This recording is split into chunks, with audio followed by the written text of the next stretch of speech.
mucosa that help us break down these other things, and I'll just leave it at that. I don't think you need to know everything about any one of these, but just know that basically amylases, lactases, sucrases, maltases, this breaks down maltose, sucrase breaks down sucrose, lactase breaks down the lactose, right? So you have these specific enzymes that have specific targets that they're going to help digest. You got all these proteases, which are breaking down proteins, and there they are. You don't need to know them, but most of them make really good sense. You know, elastase is going to break down elastic fibers.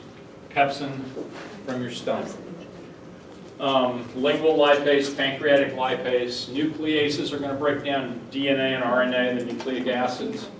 And so here's just kind of a nice little summary thing that you might want to spend just a minute or two at least looking at as to how all of these things kind of work to get things across this membrane and into our body.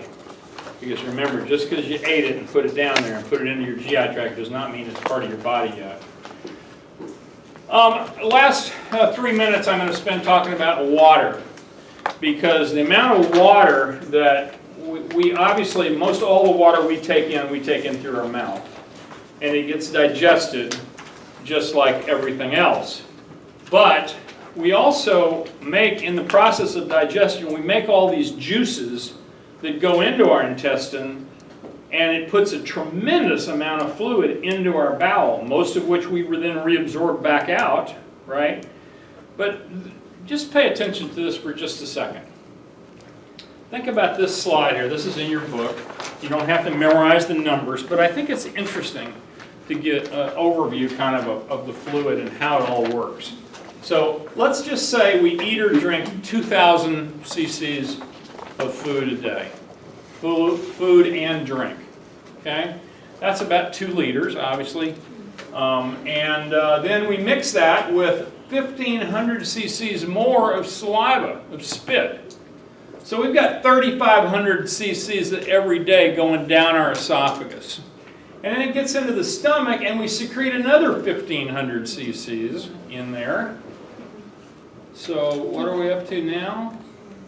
4,000? 5,000, thank you. And then the liver puts in another 1,000, that's 6,000. And then the pancreas secretes another 1,000, and that's 7,000. And now it's time to start reabsorbing some of it, right? And so as we go through the small intestine, oh wait a minute, the small intestine puts another 2,000 in. 9,000. We're up to 9,000. 9 bags of IV fluid we've poured into our intestine, but now we're going to start reabsorbing it back out. And because I know that by the time, and this doesn't have numbers on all of these out amounts here, but by the time we get to the bottom, we're going to excrete about 150 cc's of feces. So that, was it 10,000? 10,000 in, 9,000 in. We're going to only pass 150 cc's of stool out the bottom. So we've absorbed all of that water. Now, why do I think that's kind of cool? Well, I think it's kind of cool because we don't ever have to think about it. It just happens, right? We don't get dehydrated. We don't get overloaded with fluid. It just happens, but yet you see how much fluid it actually takes to digest your food. It takes a lot. And it's going in both directions. It's coming in and it's coming out.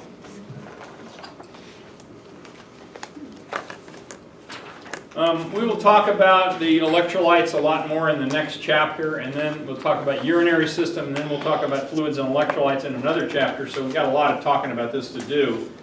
A couple points, though, just to kind of preface all of this for you. Osmosis does not distinguish among different solutes. You remember osmosis? What is osmosis? Water trying to be even. Oh, wait a minute. What's osmosis? It's a movement of the fluids from high concentration to low concentration. And what specifically, It's like what does osmosis mean? Moving across what? A membrane, a semi-permeable membrane. And every cell that we have in our body is completely covered with a cell membrane.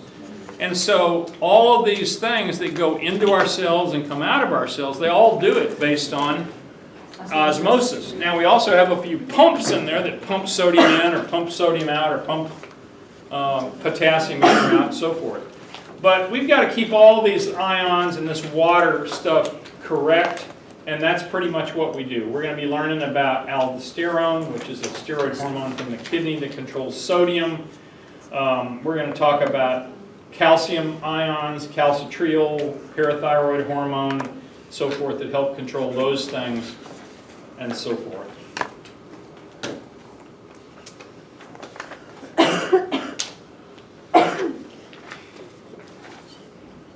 I think I've already said this about fat soluble and water soluble. There's a nice list of all these things. You don't have to memorize that, but we are going to talk about every one of them. What happens when you get old? Well, everything goes to hell. And, our epithelial system doesn't work as well. We can't sweat as well. We can't control all the stuff that goes in and out through our skin as well, and so forth. Give me just a minute. A lot of this, our smooth muscle gets weaker, so we don't peristalse, and maybe we don't digest our food as well. And at my age, you are constantly taking in these toxins like alcohol and other chemicals and transporting them to the liver for processing. Stomach cancer, colon cancer both go up with age. We lose our smell, we lose our taste because we're just too old. And that's why old people tend to stink, because they don't smell themselves. Okay.